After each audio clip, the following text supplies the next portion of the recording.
Apple cider vinegar has scientifically been proven as a natural remedy for anything from weight loss to healthier hair and shinier teeth. In this video, I'm going to share with you what the research has to say about the benefits of consuming apple cider vinegar. The benefit of sticking around and listening to me though, is that I can back up the majority of these because I've been shotting this stuff every single day now for 4 months straight. And I don't think I'll stop, to be honest. The benefits are just too good, and I really see them every single day. This stuff is made through a fermentation process that results in acetic acid. That's the stuff that gives this its unique smell and taste. And if you're looking to shot it, I really recommend Willy's apple cider vinegar. It's got a vast range of flavours, and you can find their link in the description down below. There's many ways of consuming apple cider vinegar. You can pickle it, you can shot it like I do, you can include it in your recipes, and you can also include it in your cocktails. We're going to delve into all of them a bit deeper. The 5 key things that I saw was a reduced appetite, improved acid reflux symptoms, reduced bloating, reduced negative effects of IBS, and the one that I've come to learn is that it places the body in an alkaline state. More to come on all of these. Good stuff, that's the better. The first key thing is that apple cider vinegar can benefit you and your weight loss. Inevitably, with all of these benefits combined, 20 I've counted so far, and that's just where I stopped my research. But the key thing about this factor here is actually the second, where apple cider vinegar reduces your appetite. There's a study carried out by 4 scientists over a 12-week period where all the participants noted their serious drop in appetite. Even after 3 days of consuming it myself, towards the end of 2023, I only really took 3 days of consuming it before I noticed a big reduction in my appetite. Taking it first thing in the morning enabled me to push back the time at which I was hungry for my breakfast, and that's beneficial in many ways. For me, it reduced my eating window, which allowed my body a greater amount of time to be under a fasted state. I've always struggled to eat as soon as I wake up, but I'd normally eat around 10:30. With this apple cider vinegar, I was pushing it back to 11:30, 12ish. It also ended up with me occasionally only eating 2 meals a day. But outside that, it also reduces your appetite throughout the day. So moving on to the third factor is that apple cider vinegar helps to improve digestion. Apple cider vinegar is a probiotic. It can introduce good bacteria into your gut and lead to digestive balances that lessens GERD symptoms and acid reflux. Apple cider vinegar also increases secretion of enzymes and also increases stomach acid, both of which are optimal for digestion.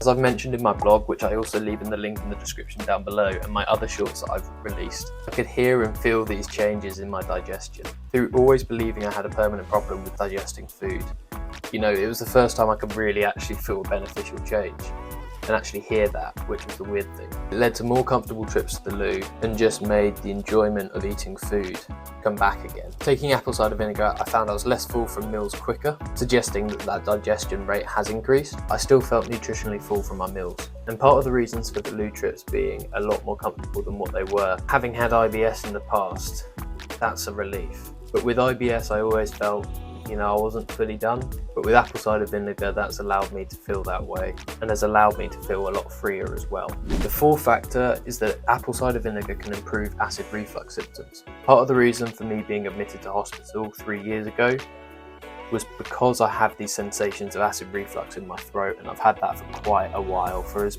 long as I can remember really, at least from my early teens. There's no actual evidence to say that apple cider vinegar can improve this part of your life if you struggle with it, but it is reported by those that do suffer with acid reflux symptoms like myself. I've also now learned how to manage this, not only with this great stuff, but through the Zoe Project that I'm also part of, and have been part of now for 4 months. It's resulted in 15 kilograms in weight loss. My love handles are actually reducing in size, which has never ever happened with any diet or any mentality around food and fitness, and my chest is as flat as it's ever been. So I'd really recommend getting on that if you were in my position.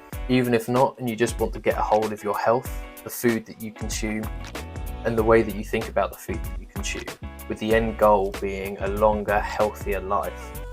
I want to be 65 and still kayaking on holiday. So if you're interested in joining Zoe, you can actually get 10% off using the link in the description down below. Now the fifth factor is that apple cider vinegar can improve heart health. According to the World Health Organization, heart disease is one of the leading causes of death globally. A review conducted in 2020 by 3 scientists involved the study of both humans and animals. It highlighted the potential benefits on high-density lipolipids, low-density lipolipids, triglyceride levels, and overall cholesterol levels. Another study carried out in 2021 by 5 scientists confirmed the apple cider vinegar benefits on overall cholesterol levels. However, both reviews did stress that there were limitations on the studies and that more research was required. Factor 6 is that apple cider vinegar can reduce the risk of diabetes. This is another one where, given all the benefits combined, it's going to help in this aspect. It's inevitable. But another study carried out in 2015 by 9 scientists this time suggested that apple cider vinegar improves the way that the body absorbs blood sugar and increases insulin sensitivity in the skeletal muscles. The 7th factor is that apple cider vinegar will reduce calorie intake. And this is again inevitable with a reduced appetite, but there is another theory that consuming apple cider vinegar actually increases the body's temperature, thus burning more calories. And this is reported in a Forbes article. Now the 8th factor is that apple cider vinegar can reduce bloating. And this is the thing that I'm probably the most grateful for with this stuff, because taking this magnificently improved my stomach bloatedness. As I mentioned before, I struggled with IBS pretty bad for a couple of years and just thought I had to stick with it, just thought I had to deal with the impacts of it. But this stuff seriously kickstarted that bloating decrease, and then supplemented by the Zoe Project and what I've learned from there. Because oftentimes I'd struggle to even get out of the house because the pains were that bad. I would leave from every meal having to stifle my burps and stretch my body out to release some of the pain. Taking this stuff has reduced that, but has made me enjoy every single meal again. Now the 9th factor is that apple cider vinegar reduces inflammation. I could tell that my eating pattern and my diet that I had lived with had put me in a position where my joints were inflamed. Taking this apple cider vinegar has benefited me in all these other ways that has allowed this inflammation aspect that I was struggling with and the pain there be reduced a little bit. And I also felt a greater increase in flexibility because of it. It's hard to get this point here a little bit, it's even harder explaining it. But it's a case of once you know, and that's the situation with a couple of these benefits. And that's why I really recommend you take this, is so that you can see the benefits for yourself, and that's why I'm talking about it now. I'm an advocate for it. It seriously helped me. Moving on to the 10th factor, apple cider vinegar can help improve skin and reduce oiliness. Oiliness in the sense that when I was really young, very sweaty kid, my face in particular, my forehead and my nose would feel very oily at the end of the day. But because of the nutritional profile of apple cider vinegar, it has the ability to remove the outer layer of dead skin cells, reduce inflammation and promote the growth of the new cells. Having taken apple cider vinegar for this long, I certainly noticed this impact. I can see it and I can feel it. My skin feels tighter, it looks fresher, and I even got comments in the office about how fresh face I look. Some of my colleagues at work, who are also on the apple cider vinegar kick, also reported the same thing, but since taking the apple cider vinegar, the oiliness has gone away and I also find myself sweating a bit less, weirdly. And the 11th factor is that apple cider vinegar can improve blood sugar control. A study carried out by 4 scientists pulled findings from a variety of trials involving a collection of 317 people. The summary of these trials revealed that the ingestion of 1 to 2 tablespoons of apple cider vinegar resulted in a reduction in the fasting blood sugar levels and HbA1c, which is a key indicator for long-term blood sugar control.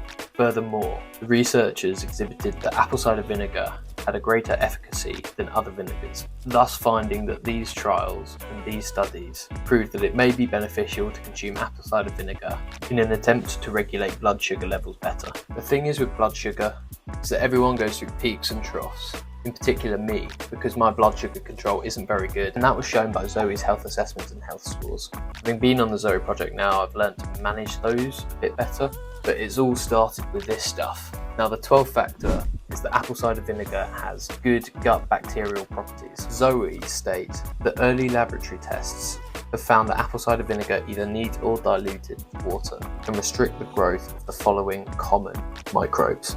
E. coli. This is a bacterium that can cause gastroenteritis, urinary infections, and neonatal meningitis. It also restricts the growth of Staphylococcus aureus, which is a bacterium that can cause skin infections, food poisoning, and bone, joint, and blood infections. And it goes on to say that there was a study carried out which found that soaking carrots, arugula, and spring onions infected with salmonella in apple cider vinegars for 30 to 60 minutes deemed that salmonella undetectable. Now in my own experience, as I mentioned, I've written a blog about this, and in my introduction section I even talk about the changes that I felt and heard in my gut. Now that alongside the improved digestion that I spoke about earlier. That's probably the reason for all those noises. And factor 13 is that apple cider vinegar can help improve blood fat control as well. Following a meal, there's a natural increase in blood fat levels, but sustained elevation of blood fat levels can pose major health risks. In a recent study carried out by 5 scientists who analysed 9 trials to assess the collective impact of apple cider vinegar on overall cholesterol levels, their findings showed that apple cider vinegar notably enhanced total cholesterol levels, particularly among individuals with type 2 diabetes. The scientists recommended a daily dose of 15 millilitres, with the most significant of effects being shown over an 8-week period. And that's why you've got to stick with it. And to help with that, Willy's apple cider vinegar actually have a 60-day challenge which you can get involved with. I'll also leave that link in the description down below. They come pre-made, pre-packaged, pre-bottled and just ready to shot straight away. You can get flavoured or you can get natural flavour. Now, the 14th benefit is that apple cider vinegar can improve blood pressure. While some individuals believe this, there's also limited evidence and studies on this, particularly on humans. Not enough to substantiate this notion anyway. But, and this is far-fetched here, but research in rats have proven that the consumption of acetic acid can actually have long-term benefits on blood pressure. Now, the 15th benefit of apple cider vinegar is that it helps to kill bacteria. And as I mentioned earlier, salmonella was brought down to an undetectable level after 30 to 60 minutes. And this is all due to its acetic acid content. Killing bacteria with apple cider vinegar is most effective through food preparation, such as eliminating bacteria from salad leaves. However, it's not highly effective on disinfecting cuts and wounds, so don't do that. Definitely don't do that. Now, the 16th benefit of consuming apple cider vinegar, and this is one that's considered all by myself, I haven't really seen it many other places, but I noticed a serious increase in my alertness. I think it's inevitable when it tastes and smells as bad as it does if you're taking the original stuff, but doing that first thing in the morning will definitely wake you up, and it'll wake you up quicker than a coffee will. But the benefits that I've seen over 4 months has shown that not only in a day, throughout a longer period, I feel more wired and closer and attentive to detail. And this probably could be due to the fact that it benefits my blood sugar levels and blood fat levels as well, so I'm experiencing less of these slumps. It's also probably due to the fact that I'm, learnt what I need to learn partially about my body and what I need to do to get to the healthiest weight that I need to get to. And funnily enough, the 16th factor of apple cider vinegar is that it can improve hair health. According to an interview conducted by the hair company Glamour, apple cider vinegar removes build-up and closes the hair's cuticles. This leads to more light, reflective and shiny hair, but it also has properties that cleans our hair and our scalp as well at the same time. They're supposed to restore luster and shine to dull locks as well. Now, the 18th benefit of consuming apple cider vinegar is that it can provide acne relief. When I was younger, I did struggle with acne a little bit, requiring to have a cream at one point, applying it every single night. But it never got too bad. I'd always pop them, parents telling me not to, the classic. But I'd still do it because, Dr. Pimple Popper and whatnot. And as I've mentioned earlier in the improved skin section, the nutritional profile of apple cider vinegar results in its ability to remove the outer layer of dead skin cells and promote the growth of the new ones. It also reduces the inflammation at the same time. But all of that combined will inevitably help your acne relief. Coming from my childhood with a couple of acne scars through the constant popping of my pimples, I had some dull, reddish, greyish marks on my forehead and over my face as well, to be honest. But consuming the apple cider vinegar for so long now, I've definitely seen that clear up a little bit. They've become less red, less dull, less harsh. I don't know if that helps. Yeah. And the 19th benefit of consuming apple cider vinegar, the biggest one for me, is that it reduces the negative effects of IBS. IBS is a funny one, because for me it just happened one day, woke up, and this is in the build up to my trip to the hospital. Woke up in bed. It's a bit of a deep story, but I might go into it later down the line. I woke up one morning and couldn't get out of bed for 3 hours, literally glued to my bed with inflammation of the worst stomach I've ever felt in my whole life. From that point onwards, I've always had IBS. Struggling to get out the door every single morning because I didn't know what to expect. Not a nice feeling. For me, IBS derives from stress, but it also derives from the certain foods that I eat. I'm not certain on what that exactly is yet. The apple cider vinegar has allowed me to continue eating those foods without having the negative side effects that I had, or at least without having as bad of a side effect as I used to have. The reason behind this is that apple cider vinegar enhances the secretion of enzymes and increases stomach acid, both of which are optimal for digestion, and both of which are optimal for passing food through my stomach and my digestive system to reduce those effects of IBS. And the final point, benefit 20, is that apple cider vinegar actually bases the body in an alkaline state. Now just hold on for a second here, let me explain this a little bit. Acid, this stuff, how does that become an alkaline? Or how does that at least put your body in an alkaline state? Well, apple cider vinegar itself becomes an alkaline in the body once it's been digested and the acetic acid has been decomposed. Having the body in an alkaline state can boost so many things, but mainly improve growth hormones. And growth hormone levels may improve the quality of life, reduce cardiovascular risk factors, improve body composition, improve memory and cognition. Now that's it for now. Until I find more benefits about apple cider vinegar, it's the top 20 for me. You can read my blog in more detail if you fancied, and you can even watch my other shorts as well. But I've basically started this blog site where I've written relatable stories about my difficulties with weight loss, IBS, acid reflux, my love handles, my man boobs, stretch marks, everything. And I hope it provides a relatable story and a relatable base for you to come back to. I hope you can also see the value in joining my mailing list, which is currently a waiting list at the moment as I get myself prepared. But once you put your email through, you'll receive an email from myself consisting of everything that you'll get through this mailing list. Ranges from meal planning and preparation sessions, food choices and food learning curves, recipes, hints and tips, and further down the line, more exclusive content. So I hope you thought that was worth it, and I look forward to seeing you in the next one.